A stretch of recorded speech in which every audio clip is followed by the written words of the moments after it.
35 साल मैं corporate sector में मल्टीनेशनल कंपनी में 4 देशों में गया हूँ। उसमें Japan, Korea, Taiwan, Libya, Nigeria, Philippine जैसे बहुत सारे यूरोपियन और अफ्रीकन कंट्रीज। सन 2002 में मैं साउथ कोरिया में था 6 महीने। उसके बाद ये प्रॉफिटेबल होता, लेकिन पहले 2-3 साल क्योंकि हमें सीड भी खरीदने हैं और सीड की कीमत भी नेगोशिएशन भी है, नेगोशिएबल भी है। सर नमस्कार सर। हाँ नमस्कार। स्वागत है आपका हमारे YouTube चैनल इंडियन फार्मिंग में।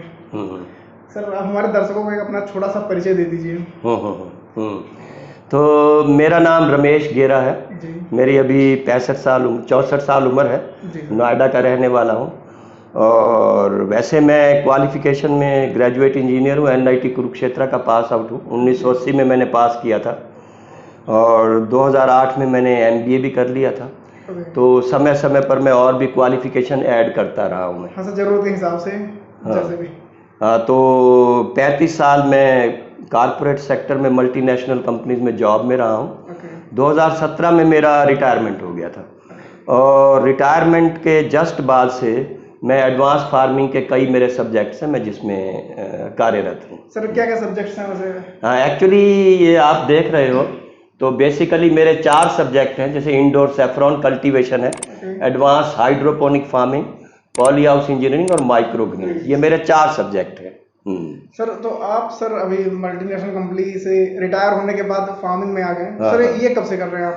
एक्चुअली 2017 में जैसे ही मेरा रिटायरमेंट हुआ था उसके जस्ट बाद से यही करने लगा था मैं। लेकिन इसका जो मुझे जानकारी मिली थी, ये जो मेरा इंटरेस्ट डेवलप हुआ, ये इससे बहुत पहले की बात है।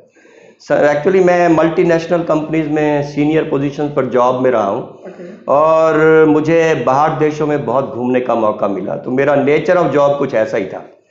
जो बाहर देशों में गया हूँ तो उसमें Japan, Korea, Taiwan, Libya, Nigeria, Philippine जैसे बहुत सारे यूरोपियन और अफ्रीकन कंट्रीज हैं। सन 2002 में मैं साउथ कोरिया में था 6 महीने के लिए। तो गया तो मैं टेक्निकल असाइनमेंट के लिए था, लेकिन वहीं पर मुझे पैरेलल में छुट्टी के दिन और शाम 5-6 बजे के बाद मेरे को फार्मिंग देखने का मौका मिला था। वहाँ की वहाँ एडवांस फार्मिंग, तो multinational multi level vertical farming, तो बड़ा प्रभावित हुआ मैं उसमें। ये सभी सब्जेक्ट थे, तभी से ही मेरे दिमाग में था कि ये सब इंडिया में भी करेंगे जब समय आएगा। तो मैंने वो वहाँ कोरिया में ये भी सब सीखा छुट्टी के दिन, और शाम 5-6 बजे भी इन्हीं एक्टिविटीज़ में लगा रहता था। तो जब वापस आया तो मैं जॉब में बहुत व्यस्त था, प्रेशर बहुत था, तो कुछ कर नहीं पाया, छोटा छोटा करता रहा मैं। लेकिन 2017 में 58 साल का होने के बाद मेरा रिटायरमेंट हो गया था। मैंने खुद रिटायरमेंट ले लिया था और मेरे दिमाग में यही था कि 2002 में मैंने जो एडवांस फार्मिंग देखी है हिंदुस्तान में, वो सब करना चाहिए और हिंदुस्तान का एक आधुनिकता की तरफ ले जाने में मेरा भी कोई योगदान होना चाहिए। जी सर, वैसे अभी सब आधुनिकता की तरफ बढ़ रहे हैं। लेकिन काफी लोगों के पास जानकारी नहीं है। जानकारी कहीं ना कहीं उनके पास कमी है कि वो कर रहे हैं लेकिन अच्छा नहीं कर पा रहे हैं। सर आपके माध्यम से हम उन लोगों के लिए सैफरन फार्मिंग का जो भी जानकारी मिल सकती है अच्छी से अच्छी, वो हम आपके माध्यम से लोगों के पास पहुंचाना चाहते हैं। तो सैफरन फार्मिंग भी वैसे तो मैंने 2017 में शुरू कर दी थी रिटायरमेंट के जस्ट बाद, लेकिन शुरुआती सालों में मुझे सफलता नहीं मिली थी। 17 और 18 साल 2017 और 2018 में ये टोटली मेरे एक्सपेरिमेंटेशन मैंने बहुत किए, घर पर मॉडल इक्विपमेंट बनाए, लेकिन पूरी तरह से फेल हुए। उसके बाद 2019 में मैं शेर कश्मीर एग्रीकल्चर यूनिवर्सिटी गया था, तो उनसे सपोर्ट लेना शुरू किया। हालांकि सपोर्ट लेने में बहुत मेहनत करनी पड़ी। तो जैसे सपोर्ट मिलना शुरू हुआ तो उसके बाद मुझे सफलता भी मिलने लगी थी और अभी मैं पूरी तरह से सफलतापूर्वक कर रहा हूँ। सैफरन फार्मिंग तो इसे हम कब करते हैं सर, कब इसे स्टार्ट कब करते हैं इसे? और उसके लिए सर जरूरी फैक्टर्स क्या होते हैं? इस बारे में हम एक्चुअली जो इसका ग्रोइंग साइकिल होता है वो मिड अगस्त से शुरू हो जाता है, 15 अगस्त 16 अगस्त के आसपास। इसको उससे पहले हमें कुछ और प्रिपरेशन एक्टिविटीज करनी होती हैं। मान लो कोई पहली बार शुरू करने जा रहा है जो बिगिनर है, तो उसको ये प्रोजेक्ट वर्क भी करना होता है, एक ग्रीन हाउस डेवलप करना होता है, उसमें बहुत सारा इक्विपमेंट और इंफ्रास्ट्रक्चर लगता है। तो मैं आपको दिखाऊंगा हमारा कुछ समय के बाद। तो वो अप्रैल मई से शुरू कर दिया जाता है ताकि समय पर आपका प्रोजेक्ट रेडी हो जाए। और उससे पहले कश्मीर से बल्ब जो बीज हैं इसके वो भी मंगवाने होते हैं। जो बीज की अवेलेबिलिटी रहती है वो जून जुलाई में रहती है। तो जुलाई में जुलाई एंड तक अगर आपके पास बल्ब आ जाए तो बहुत अच्छा है, या अगस्त पहले हफ्ते तक। उसके बाद उसका कुछ ट्रीटमेंट करते हैं जिसमें कि अगर उसमें कोई डाइजीज है या कीड़े हैं या फंगस है वो रिमूव कर दिया जाए। तो उसके लिए कुछ प्री ट्रीटमेंट किया जाता है जो सीड घर पर पहुंचते हैं। तो और ट्रीटमेंट करने के बाद हम अपने कोल्ड स्टोरेज में, जिसको हम ग्रीन हाउस बोलते हैं, उसमें लोड कर देते हैं। ट्रीटमेंट में सर कितना समय लगभग लगता होगा? कितना समय लगता है? ये करीब करीब 4-5 दिन तो लग ही जाते हैं, क्योंकि एक एक बीज को अलग से ट्रीटमेंट करना होता है। तो लाखों में बीज की तादाद होती है, तो 4-5 दिन का समय तो लगता ही है उसमें ट्रीटमेंट। अभी हमारा जो ग्रीन हाउस बना हुआ है कितने एरिया में है? एक्चुअली ये जिस कमरे में हम बैठे हैं, टोटल कमरे का एरिया है 250 स्क्वायर फीट। इसमें से 100 स्क्वायर फीट को मैंने ग्रीन हाउस में कन्वर्ट किया है। ये 150 स्क्वायर फीट जिसमें हम बैठे हैं, ये मेरा ऑफिस है, और विजिटर वगैरह आते हैं या मैं ट्रेनिंग प्रोग्राम भी चलाता हूं तो यहाँ मैं डेमो वगैरह देता हूं। जो एक्चुअल ग्रीन हाउस है या लैब है वो सिर्फ 100 स्क्वायर फीट की है। 150 स्क्वायर फीट जहां हम बैठे हैं ये मैंने खाली छोड़ा हुआ है, जो कि मेरा ऑफिस भी है, और साथ में इसको मैं क्लासरूम की तरह भी इस्तेमाल करता हूँ डेमो पर्पज के लिए, जो कैंडिडेट आते हैं सीखने के लिए। जी सर, क्या हम अंदर चलिए अभी देख सकते हैं? और हाँ बिल्कुल, हम आपको दिखाएंगे, चलो चलिए। तो मैं आपको अपना ग्रीन हाउस दिखाता हूँ। ये कोल्ड स्टोरेज या ग्रीन हाउस इसको बोलते हैं। तो आइए, तो ये मेरा ग्रीन हाउस है। ये करीब 100 स्क्वायर फीट का एक कमरा है। आप इसमें देख रहे हो ये स्लॉटेड एंगल के रैक्स हैं। ये रैक्स हैं, और रैक्स के ऊपर ये हमने वुडन ट्रेज रखी हैं। वुडन ट्रेज के ऊपर ये सैफरॉन के बल्ब हैं, हमने प्लांट किए हैं, जो कि 15, 16, 18 अगस्त को हमने यहाँ डाल दिए थे। और ये यहाँ हमने एक क्लाइमेट दिया है। क्लाइमेट क्या क्या है मैं आपको दिखाता हूँ। ये एक मेजरिंग इंस्ट्रूमेंट है, ये दिखा रहा है कि 18 डिग्री टेम्परेचर। बेसिकली हमने 20 डिग्री सेट किया, तो 20 डिग्री +-2 में अभी 18 दिखा रहा। आइडियली कितना टेम्परेचर चाहिए होता है? क्या आइडियली टेम्परेचर से कितना रखना होता है, कितना चाहिए? हाँ, एक्चुअली अगस्त के महीने में हम 20 डिग्री से शुरू करते हैं। उसके बाद हम हर एक हफ्ते के बाद 1 से 1.5 डिग्री घटाते रहते हैं टेम्परेचर। और ये ह्यूमिडिटी हमेशा 80% +-5, 80-85% रहती है। टेम्परेचर 20 डिग्री से शुरू करते हैं, जो हर एक हफ्ते के बाद 1-1.5 डिग्री घटाते चले जाएंगे। और क्योंकि इसका क्रॉपिंग साइकिल जो है वो नवंबर में कंप्लीट होता है। नवंबर इसमें फ्लावर आते हैं। नवंबर में जो टेम्परेचर होता है डे टाइम में 10 डिग्री और नाइट टाइम में 5 डिग्री, वहाँ तक हमारा प्रोसेस कंप्लीट हो जाता है। सर ये मतलब डेली डे और नाइट टाइम में चेंज करना पड़ता है? हाँ, एक्चुअली डे और नाइट के टेम्परेचर में 5 डिग्री का फर्क रखना होता है। सर अभी जैसे अभी रख रहे हैं इसका 18 डिग्री, तो रात में अभी भी हम इसका हाँ, रात में 5 डिग्री कम करना है। सर से इसका मतलब बल्ब को सर वुडन ट्रे में क्यों रखें? इसका कोई और ऑप्शन है या वुडन ट्रे में रखने से कोई खास फायदे? वुडन की ट्रे में रखने का एक पर्पस है। पर्पस क्या है कि क्योंकि इस कमरे में ह्यूमिडिटी बहुत हाई रहती है, 80% से ऊपर 85-90% भी ह्यूमिडिटी चली जाती है। तो उस ह्यूमिडिटी के चलते ये जैसे स्लॉटेड एंगल रैक्स हैं या वुडन ट्रेज हैं, इनके ऊपर मॉइस्चर जमा होता है। लेकिन लकड़ी का एक एडवांटेज होता है कि वो मॉइस्चर को सोख लेती है। जो पानी होता है वो इन बल्ब के लिए हानिकारक होता है। अगर यहाँ पर हम मेटलिक ट्रे यूज़ करें या प्लास्टिक की ट्रे यूज़ करें तो उसका एक नुकसान होता है कि उसके ऊपर मॉइस्चर जमा हो जाएगा। मॉइस्चर जमा होगा, गीली हो जाएगी, तो ये बल्ब खराब होंगे। वुडन ट्रे जो होती है ये लकड़ी मॉइस्चर को सोख लेती है, इसलिए वुडन ट्रे रखना हमेशा फ़ायदेमंद है, क्योंकि जो वाटर एक्यूमुलेशन होता है वो बल्ब के लिए हानिकारक होता है। लकड़ी जो है एक्यूमुलेट होने नहीं। सर इसकी फसल में पानी की कोई आवश्यकता नहीं होती है? पानी की कोई आवश्यकता नहीं है, कोई इरिगेशन की कोई ज़रूरत नहीं है। जो कमरे में ह्यूमिडिटी रखते हैं बहुत हाई, वही इसका इरिगेशन होता है। ह्यूमिडिटी इसमें सनलाइट नहीं आती है बिल्कुल भी। हाँ, तो इससे उससे इस पर कोई इफेक्ट नहीं पड़ता है? एक्चुअली ये जो बल्ब हमने रखे हैं ग्रीन हाउस में, ये 1.5 महीने के बाद इसमें स्प्राउट आएंगे। 1.5 महीने तक इसमें कोई भी हलचल नहीं होगी। तो ये स्प्राउटिंग का जो पहले का पीरियड है करीब करीब 6 हफ्ते का, उसमें एब्सोल्यूट डार्कनेस रखी जाती है। ये आप देख रहे हो खिड़कियों के ऊपर मैंने ब्लैक चार्ट पेपर लगाया हुआ है। ये इसीलिए लगाया हुआ है कि इसमें लाइट अंदर नहीं आए। तो इसको हम बिल्कुल बंद रखते हैं, अंदर डार्क रखते हैं, और डार्कनेस से इसमें जर्मिनेशन होता है और इसमें स्प्राउटिंग आती है। लेकिन जैसे ही ये स्प्राउट आ जाएंगे तो उसके बाद फिर हम इसको रोशनी देते हैं। तो स्प्राउट जो है उनको फिर दो लाइट हंग्री, तो फिर स्प्राउट छोटे छोटे आते हैं, फिर धीरे धीरे बढ़ते हैं। जैसे जैसे बड़े होते हैं तो हमें लाइट भी बढ़ानी होती है, तो धीरे धीरे हम ये पेपर हटा देते हैं। जैसे हम मिड अगस्त में लगाते हैं, तो सच में स्प्राउटिंग कब तक शुरू होती है? स्प्राउटिंग 7वें या 8वें हफ्ते में। जैसे मान लो 15-16 अगस्त को हमने रख दिया है, तो सितंबर का पूरा महीना छोड़ दो, अक्टूबर के पहले हफ्ते में स्प्राउट आने की संभावना होती है। अक्टूबर के पहले हफ्ते या 10 अक्टूबर के आसपास इनमें सभी में स्प्राउट आ जाते हैं। तो टोटल ये 6 से 7 हफ्ते के बाद स्प्राउट आते हैं। सर स्प्राउट आने से पहले इसमें सर देख रहे हैं क्या सावधानियां रखनी पड़ती हैं?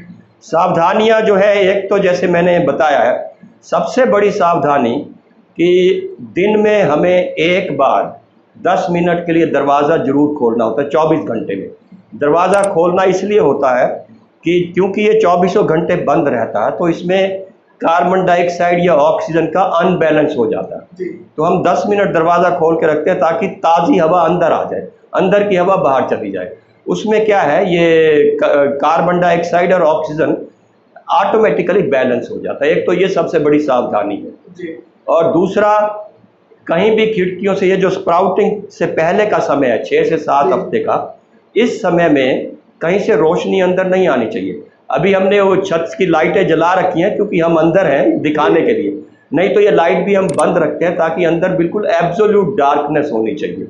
किसी भी अगर विंडो से लाइट अंदर आ रही है तो वो भी हानिकारक है। और तीसरा, अगर विंडो से धूप आती है तो धूप तो बहुत ही हानिकारक है, जो बल्ब के ऊपर धूप नहीं पड़नी चाहिए। ये 3-4 सावधानियां हैं जो हमें करनी होती है। चौथा, कोई भी कमरे के अंदर हम ग्रीन हाउस में आते हैं, हम खुद आए या कोई विजिटर आए, तो उनको हाथों पे सैनिटाइज़र लगाना और प्रॉपर तरीके से, मतलब सफाई बहुत ज़रूरी है। इसके अंदर high level of dust control भी इसमें मेंटेन किया जाता है। तो ये 5-6 चीज़ें जो सावधानियां हमें ध्यान रखनी है। सर इनमें किसी प्रकार की दवा का यूज़ करना पड़ता है? इसमें कोई डिजीज होते हैं?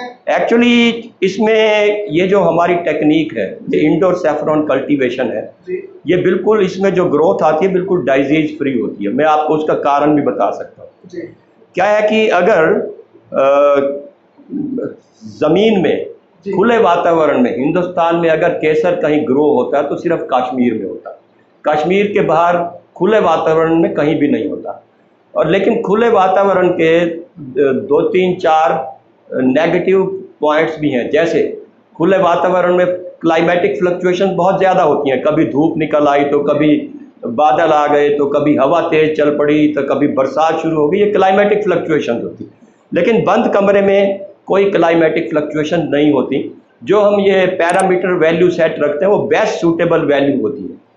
दूसरा, जो खुले वातावरण में पोल्यूशन भी बहुत ज़्यादा होता है जबकि बंद कमरे में कोई पोल्यूशन नहीं होता। तीसरा, खुले वातावरण में ज़मीन में, सॉइल में वो उगाए जाते हैं तो सॉइल से डिजीज़, बीमारियां भी ट्रांसमिट होती हैं। लेकिन हमारी ये सॉइल लेस टेक्निक है, इस वजह से इनमें किसी तरह की कोई डिजीज़ नहीं लगती। सर क्या हमारे पल्प को सर ना तो इसके पास कोई पानी में है ना यहाँ मिट्टी है, हाँ। तो सर ये सीधे ट्रे में ग्रो होते हैं। सर इनके रिस्पेक्ट में जो मिट्टी में ग्रो होते हैं, सर इन दोनों में कौन से ज़्यादा अच्छे होते हैं? एक्चुअली क्योंकि जो मैंने आपको बताया, ये एक disease free soil less technique है और एक बंद कमरे में करते हैं, ना तो जिसमें पोल्यूशन है, ना ही क्लाइमेटिक फ्लक्चुएशंस हैं, और इसमें सॉइल ट्रांसमिटेड डिजीज़ भी नहीं है क्योंकि सॉइल का इस्तेमाल ही नहीं करते। इसलिए जो ये बल्ब है प्रोड्यूस जो इसमें आता है बिल्कुल डिजीज़ फ्री होता है। इस कारण से इसमें किसी तरह का कोई मेडिसिन या केमिकल भी इस्तेमाल नहीं होता। तो जो ये इसमें जो प्रोड्यूस आता है वो क्वालिटी में भी और क्वांटिटी में भी, दोनों मामलों में जो ज़मीन में कश्मीर में होता है उससे कहीं बेहतर होता है। सर जो हमारे 100 स्क्वायर फीट का कमरा है, सर इसमें लगभग हमने कितने बल्ब लगा रखे हैं? एक्चुअली ये जो 100 स्क्वायर फीट का कमरा है, इसमें आप रैक देख रहे हो 4 लेवल के हैं। 4 लेवल के रैक में करीब हम 400 किलो सीड इसके अंदर डाल सकते हैं। लेकिन अगर हम एक लेवल और ऊपर बढ़ा देते तो ये 500 किलो भी इसमें एकोमोडेट कर सकते थे। सर ये बल्ब को सर कहाँ से आप लाते हो और क्या रेट मिलता है? एक्चुअली ये बल्ब ओरिजिनली कश्मीर से ही आता है और हमने भी कश्मीर से ही मंगाया है। और जहाँ तक रेट की बात है तो अभी ये जो इंडोर सैफरॉन कल्टीवेशन है ये धीरे धीरे काफ़ी पॉपुलर हो रहा है कश्मीर के बाहर। तो इसकी सीड की डिमांड बहुत बढ़ गई है, बहुत लोग कश्मीर से अब सीड मंगवा रहे हैं, तो उसमें इसके रेट काफ़ी बढ़ गए हैं। पिछले साल यही सीड 250, 300, 350 रुपया केजी मिलता था, लेकिन इस साल एकदम रेट ऊपर चले गए हैं, जो कि 600, 700 रुपया केजी से शुरू करके 1100, 1200 रुपया पर केजी तक भी मांग लेते हैं वो। तो डिमांड को देखते हुए उन्होंने अपने रेट काफ़ी बढ़ा दिए हैं। सर एक बार हम ये बीज लाते हैं तो ये कितने समय तक? अच्छा, कितने समय तक ये चलता है, कितने समय तक ये प्रोड्यूस देता है? एक्चुअली ये एक सीड ये करीब करीब 3 से 4 साल हम इसको इस्तेमाल कर सकते हैं। 3 से 4 साल तक ये हर साल इसमें से हम वो फ्लावर ले सकते हैं और केसर भी निकाल सकते हैं। उसके बाद फिर ये इसका रोल बदल जाता है, mother com, basically it deliver the baby com after 4 years. हाँ, जब तीसरे चौथे साल में इसको फिर हम सॉइल में डालते हैं, जिसमें वो मल्टीप्लाई होते हैं, जिसमें वो बेबीज जनरेट करते हैं, जिसमें सीड मल्टीप्लाई होते हैं। सर ये कितने टाइम से मल्टीप्लाई होते हैं? एक सीड से, जो एक अच्छे बड़े साइज का मैच्योर सीड है, उसमें मिनिमम 5 से लेकर 11 तक एक बल्ब में से बेबी कॉम्ब निकलते हैं।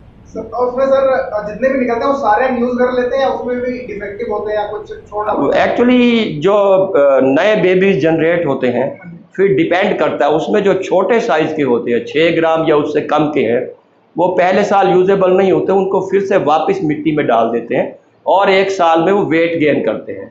लेकिन जो 10 ग्राम या उससे ऊपर के होते हैं वो पहले साल ही फिर ग्रीन हाउस में हम यूज कर सकते हैं, जिसमें वो फ्लावर देती है। सबसे हमारा 100 स्क्वायर फीट का कमरा है, इसमें हमने लगभग 400 किलोग्राम की बीज लगा रखी है। सर इससे प्रोडक्शन कितना होता है? एक्चुअली ये जो इसमें, क्योंकि मैंने इसको जो 100 स्क्वायर फीट का कमरा है, इसमें अगर मेरा एक लेवल रैक का और ऊपर होता तो 500 केजी बल्ब आ सकता था। 500 बेबी केजी बल्ब से करीब 400 ग्राम केसर निकलता है। क्योंकि मैंने इसको थोड़ा अंडर कैपेसिटी यूज किया तो 350 ग्राम के आसपास केसर इसमें से निकले। सर केसर का रेट क्या होगा मार्केट में? रेट बहुत अच्छा है। अगर ये होलसेल रेट की बात करें तो पिछले 1 महीना पहले ही गवर्नमेंट का जो रेट है वो रिवाइज हो गया। पिछले साल यही केसर 2 लाख रुपया पर केजी अवेलेबल था, जो गवर्नमेंट का रेट था होलसेल का। इस साल वो रेट बढ़ करके 3.25 लाख। उम्मीद रखता हूँ किसी को भी बेचने में कोई प्रॉब्लम नहीं आएगी, क्योंकि वैसे भी मार्केट में डिमांड बहुत ज़्यादा है और इंडिया में जो कश्मीर से सप्लाई होती है बहुत ही कम है। तो डिमांड और सप्लाई में करीब 70% का गैप है, और ये जो गैप है ये फुलफिल कहाँ से होता है? ईरान से इंडियन गवर्नमेंट इंपोर्ट करती है। और इस वजह से ये जो इंडोर सैफरॉन फार्मिंग है इसका बहुत अच्छा भविष्य है, क्योंकि ये गैप है, ये लगातार ये बढ़ रहा। तो ये जो डिमांड वर्सेस सप्लाई का गैप है, यही बहुत बड़ी मार्केट है, पोटेंशियल मार्केट है, और भविष्य में ऐसी कोई प्रॉब्लम किसी को भी नहीं आएगी इसको बेचने में। लेकिन बेचने के लिए थोड़ी स्मार्टनेस तो चाहिए होगी। जैसे आजकल सोशल मीडिया का ज़माना है, पुराना ज़माना भी ख़त्म हो गया कि हम दीवारों पर पोस्टर लगाएं या होर्डिंग लगाएं। सोशल मीडिया में जितना कोई अच्छा इस्तेमाल कर सकता है तो वो इसको बड़े आराम से बेच लेगा। हम आपसे एक छोटा सा सवाल पूछना चाहेंगे सर, जो हमने अपना सेटअप बना रखा है 100 स्क्वायर फीट का, सर इसमें लगभग कितने की कॉस्टिंग आ जाती है, कितना खर्चा आता होगा? हाँ, एक्चुअली ये जो हमने अभी अंदर देखा था, इसमें जो भी इंफ्रास्ट्रक्चर लगा है, एक कमरा है जिसके चारों तरफ हमने पफ पैनल का इंसुलेशन लगाया है, एक चिलिंग डिवाइस लगाई है, इसके अलावा जो रैक्स हैं, वुडन ट्रेज हैं, स्पेशल टाइप की विंडोज़ भी हैं जो थर्मल विंडोज़ होती हैं जिसमें से हीट लॉस नहीं होता, कुछ इंस्ट्रूमेंट वगैरह भी लगाए जाते हैं। वो सारा मिला करके 100 स्क्वायर फीट के कमरे में करीब 4.5 लाख का खर्चा आता है एज ऑन टुडे। जी आज के डेट में? हाँ, 4.5 लाख। हमारा कोई नया दोस्त करना चाह रहा है तो लगभग 4 लाख रुपए इनिशियल। हाँ, 4.5 लाख तो उसको माइंड में रखना होगा 100 स्क्वायर फीट के कमरे में।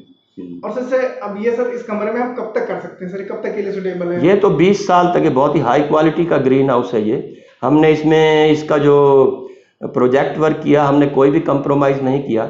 जो बेस्ट क्वालिटी का जो भी इंसुलेशन है, बेस्ट क्वालिटी का चिलिंग डिवाइस है, बेस्ट क्वालिटी के इंस्ट्रूमेंट्स हैं, सब वही लगाया हमने। और ये हम माइंड में रख के चलते हैं कि ये मिनिमम 20 साल तक ये हमें प्रोड्यूस देता रहेगा, 20 के बाद भी देता है, इसमें ऐसा कुछ भी नहीं है जो खराब हो जाए। तो हम ये एज्यूम कर सकते हैं कि 30 साल तक हम बड़े आराम से इसमें से हम प्रोड्यूस ले सकते हैं। सर एक्चुअली जैसे पहले साल फर्स्ट बार कोई लगाता है तो लगभग वो 4 लाख इसमें खर्च करेगा, फिर 3-4 लाख अपने पल्प लाएगा, लगभग 8 लाख रुपए 9 लाख रुपए खर्चा करेगा। बिल्कुल। लेकिन नेक्स्ट ईयर से वो सर कितने में हो जाएगा काम? एक्चुअली क्या है कि ये बात आपकी ठीक है, मैं एक चीज बड़ा ईमानदारी से बताना चाहूंगा, जो सैफरॉन का बिजनेस है थोड़ा सा लॉन्ग टर्म बिजनेस है। लॉन्ग टर्म बिजनेस का मेरा कहने का मतलब क्या है कि अगर हमने सैफरॉन ग्रोइंग इंडोर को हमने एज ए बिजनेस अडॉप्ट किया है तो हमें ये पहले साल ही लाखों देगा वो उम्मीद नहीं रखनी चाहिए। ये प्रॉफिटेबल बनता है तीसरे साल से, उसके पीछे लॉजिक भी है, क्योंकि पहले साल हमारी इन्वेस्टमेंट है प्रोजेक्ट वर्क की, प्लस बीज भी खरीदने हैं, लेकिन दूसरे साल से हमारे अपने ही बीज मल्टीप्लाई होने शुरू हो जाते हैं। तीसरे साल आते इतना सरप्लस हो जाता है कि हमारी कश्मीर पर डिपेंडेंसी खत्म हो जाती है, उसके बाद ये प्रॉफिटेबल होता है। लेकिन पहले 2-3 साल क्योंकि हमें सीड भी खरीदने हैं और सीड की कीमत भी नेगोशिएबल भी है और रेट फ्लक्चुएट भी बहुत ज़्यादा करते हैं, तो एक अच्छा क्वालिटी का सीड मिल जाए वो भी इतना आसान नहीं है लेना। तो पहले 2-3 साल हमारे को इसमें से लखपति बनने की वो उम्मीद नहीं रखनी चाहिए। तीसरे साल से प्रॉफिटेबिलिटी उठती है और चौथे साल से जंप लगाती है, उसके बाद बहुत अच्छा, फिर आप 20 साल चलाओ, 30 साल चलाओ, आपकी जनरेशन भी इसी को कर सकती है, कोई प्रॉब्लम नहीं। सर अभी कोई करना चाहे तो उसके लिए सर आप कुछ बताना चाहेंगे? हाँ, तो कोई भी करना चाहे तो पहली बात तो ये ध्यान में रखना होगा कि मिड अगस्त में हमें ये लोड कर देना होता है। मिड अगस्त में अगर कोई नया करना चाहता है तो कम से कम 3-4 महीना पहले इसको इनिशिएट कर देना होगा। इनिशिएट का मतलब क्या है कि ये जो प्रोजेक्ट वर्क करना है, इसकी पार्टीज को लोकेट करना, उनसे कोटेशन मंगाना, नेगोशिएट करना, उसके बाद एक पार्टी दूसरी पार्टी फाइनली ऑर्डर रिलीज करना, तो 2-3 महीना पहले इसको शुरू कर देना चाहिए ताकि जुलाई एंड आते आते आपका प्रोजेक्ट वर्क कंप्लीट हो जाए और you are ready to load it, और जुलाई एंड या अगस्त फर्स्ट वीक तक आपके सीड भी आ जाने चाहिए। और सीड में मैं ये भी बताना चाहूँगा कि थोड़ा बेईमानी भी है, चोरी भी है, मतलब ये कहते हुए मुझे थोड़ा सा मुश्किल भी हो रहा है, फिर भी सच्चाई है। तो उसमें अच्छी क्वालिटी का सीड आपके पास आ जाए तो बहुत बड़ी एक किस्मत होती है जिसको बोलते हैं। तो अगर आपके पास अच्छी क्वालिटी का सीड आ जाए तो सीड जो है इसमें एक फाउंडेशन है इस बिजनेस की। अगर फाउंडेशन आपकी अच्छी नहीं रही तो आपका सारा बिजनेस खराब भी हो सकता है। तो सीड की एक अच्छी पहचान बहुत जरूरी है कि गुड क्वालिटी सीड क्या होता है, उसका हेल्थ टेस्ट कैसे करते हैं, और वो हम हालांकि अपने ट्रेनिंग प्रोग्राम में सब कुछ सिखाते हैं, पहचान कराते हैं कि this is a good quality seed, this is a bad quality seed.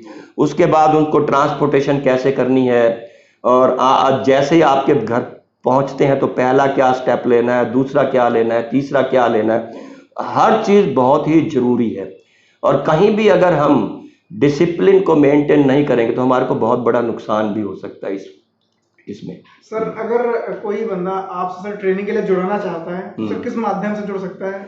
हाँ, एक्चुअली हम ट्रेनिंग प्रोग्राम चलाते हैं, वैसे तो ऑफलाइन ऑनलाइन दोनों तरह के प्रोग्राम रहते हैं, लेकिन अभी ऑफलाइन हमने बंद कर रखे हैं क्योंकि मेरा खुद का थोड़ा सा रोड एक्सीडेंट हुआ था जिसके चलते फ्रैक्चर वगैरह हुए। हालांकि अभी मैं रिकवरिंग स्टेज में हूँ, तो उसके जस्ट बाद से ही मैंने ऑफलाइन बंद कर दिए थे। तो होपफुली मैं और 1.5-2 महीने में जब तक मैं पूरी तरह से रिकवर कर जाऊंगा तो मैं ऑफलाइन भी शुरू करूंगा। जहाँ तक ऑनलाइन या ऑफलाइन दोनों तरह के ट्रेनिंग प्रोग्राम की बात है, मैं किसी तरह के कोई मार्केटिंग एफर्ट नहीं करता, कोई भी मैं एक पैसा भी मार्केटिंग पर खर्च नहीं करता। हाँ, सोशल मीडिया का मैं इस्तेमाल करता हूँ, छोटे मोटे यूट्यूब वीडियोस बनाता हूँ, और वो जो जितने भी मेरे वीडियोस होते हैं बहुत अच्छी नॉलेज, फुल ऑफ नॉलेज होते हैं, और उनको मैं यूट्यूब में डालता हूँ। तो लोग वो देखते हैं, देखने के बाद वो उसमें मेरा सेल फोन नंबर रहता है तो वो मुझे अप्रोच करते हैं, टेलीफोन करते हैं। अगर कोई भी जुड़ना चाहे, मेरी उन सबसे एक रिक्वेस्ट होगी कि आपको फ़ोन नंबर मेरा यूट्यूब किसी वीडियो में भी मिलेगा, लेकिन मेरे को डायरेक्ट फ़ोन करने की बजाय अगर व्हाट्सएप मैसेज डालें तो वो ज़्यादा अच्छा है, क्योंकि एक तो रिकॉर्ड में भी आता है और लगातार सुबह से शाम इतनी ज़्यादा कॉल आती हैं, मैं सभी कॉल को उठा नहीं सकता। तो बहुत लिमिटेड कॉल को मैं उठाता हूँ, बाकी सब मिस कॉल में जाती हैं, क्योंकि दिन भर में और भी बहुत काम होते हैं, घर के काम है, पर्सनल काम है, मार्केट जाना है, उस समय फ़ोन बजता ही रहता है, तो वो मैं रिसीव नहीं करता। मेरे जो कैंडिडेट जो जुड़ना चाहते हैं उनको कई बार ये लगता होगा कि ये तो कंपनी क्या है, ये फ़ोन ही नहीं उठाती, लेकिन करें क्या? दिन में अगर 400 फ़ोन आएंगे तो हम कैसे रिसीव करेंगे? उन 400 में से हम 25 या 50 फ़ोन अगर हम रिसीव कर लें तो बहुत बड़ी बात होती है, इससे ज़्यादा संभव नहीं होता। इस वजह से 80% फ़ोन कॉल हमारी मिस कॉल में जाती। लेकिन जो हमारे को व्हाट्सएप मैसेज डालते हैं वो हमारे रिकॉर्ड में आ जाता है, जब भी फुर्सत मिलती है तो हम उसका जरूर रिप्लाई भेजते हैं। कोई भी जुड़ना चाहे तो वो व्हाट्सएप मैसेज का इस्तेमाल करे, उनके लिए भी कन्वीनियंट रहेगा, हमारे लिए भी कन्वीनियंट रहेगा। जी चलिए सर, आपने बहुत अच्छी जानकारी दी। अब दर्शक उम्मीद है कि आपकी जानकारी से वो कर पाएंगे पूरी तरीके से। हाँ, बाकी सर धन्यवाद आपके लिए। हाँ, थैंक यू।